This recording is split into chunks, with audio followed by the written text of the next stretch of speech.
Ramakrishna সারনাম YouTube চ্যানেলে সকল রামকৃষ্ণ ভক্তমণ্ডলীকে স্বাগত। আজকের পাঠের বিষয় শেষ আশীর্বাদ, শেষ স্পর্শ।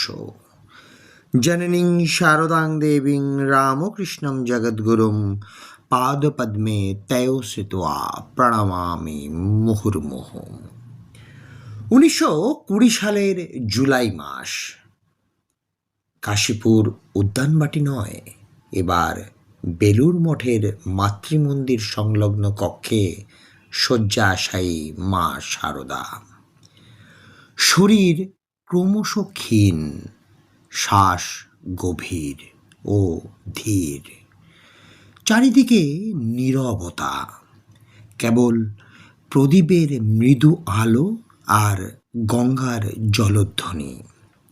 ঘরের ভেতর আছেন স্বামী ব্রহ্মানন্দ, স্বামী শিবানন্দ, স্বামী প্রেমানন্দ আর ভগিনী নিবেদিতার শিষ্যরা এবং কয়েকজন অন্তরঙ্গ ভক্ত। শেষ রাতের আগে মায়ের চেতনা বারবার ক্ষীণ হয়ে আসছিল।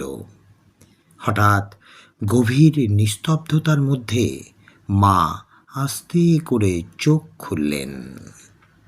তিনি ফিসফিস করে বললেন, ঠাকুর এসেছ?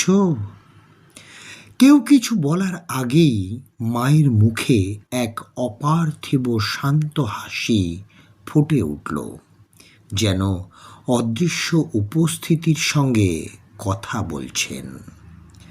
প্রত্যক্ষদর্শীরা পরে বলেছেন, সেই মুহূর্তে ঘরের আবহাওয়াই বদলে গিয়েছিল।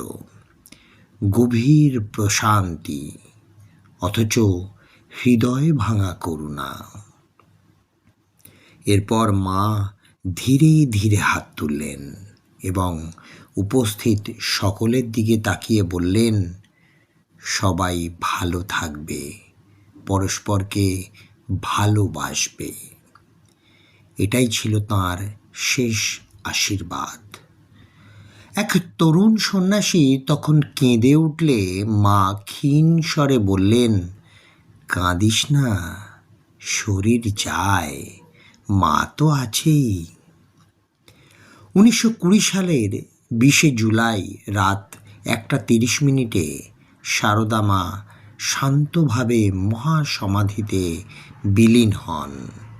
কোনো আড়ম্বর নয়, কেবল গঙ্গার ঢেউ, ঘণ্টাধ্বনি এবং ভক্তদের অশ্রু।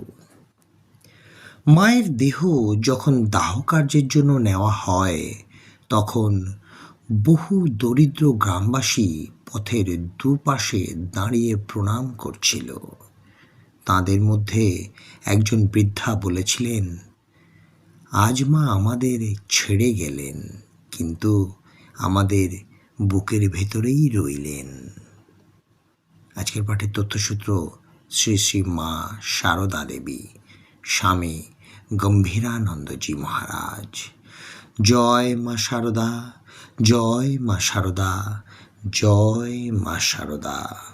জয় ঠাকুর রামকৃষ্ণ পরমহংসদেব, জয় স্বামী বিবেকানন্দ মহারাজ।